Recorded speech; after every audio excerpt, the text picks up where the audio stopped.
Hello, I'm Sean Eakins, CEO of Collaborations Pharmaceuticals, and we're developing an enzyme replacement therapy for Batten Disease CLN1 and other neurodegenerative diseases.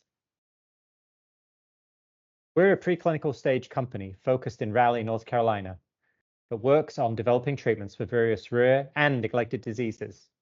In the process, we've obtained 9 orphan drug and 3 rare pediatric disease designations.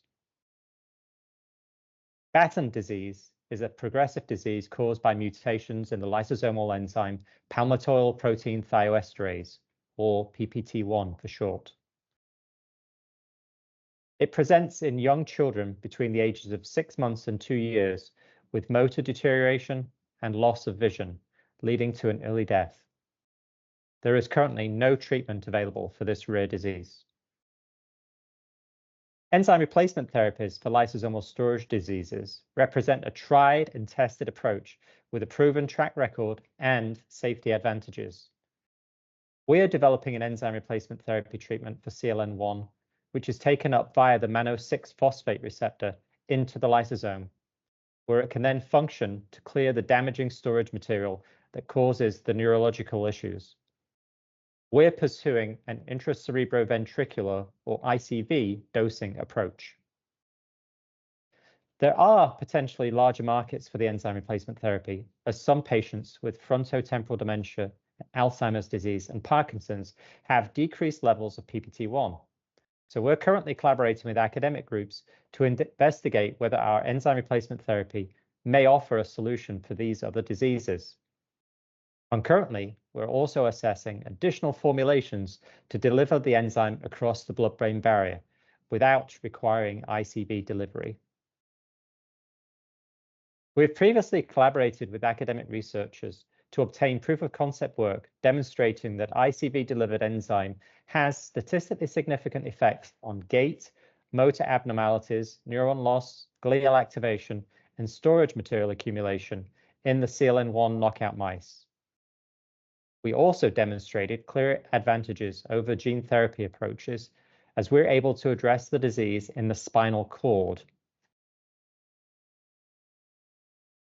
Our phase 2 small business grant from the NINDS has enabled us to work with STC Biologics, who are performing cell line development, process analytical formulation development, stability testing, and manufacturing of proteins suitable for a GLP tox study. We had a pre-IND meeting with the FDA, assisted by RTI International, and the GLP tox study will likely be with Charles River. We've implemented quality control systems and most recently built and launched a registry as well. At STC Biologics, we're currently manufacturing the 40-liter GLP tox batch, as shown here on this CMC overview. STC Biologics have also recently evaluated different formulations and performed stability and activity studies. These show the protein is stable at -70 and 5 degrees Celsius for up to 3 months, and longer-term studies are currently ongoing. As the CLN1 gene therapies have been shelved by several companies, there is little competition for our enzyme replacement therapy. This is an ultra-rare disease with a very small population, so the main return on investment is likely the pediatric rare disease voucher, worth currently around $100 million. We envisage that the product will cost close to other ERTs, such as Brineura, the ERT for CLN2 from BioMarin. In preparation for a natural history study and clinical trial, we've also recently built and launched an IRB-approved registry available at this website. This will ultimately help us to find the patients that we need for these natural history study and clinical trials. Of course, we still need to apply for and win several other grants or find alternative funding for various steps in our process, notably the tox study in rats, the natural history study, and the clinical trials themselves.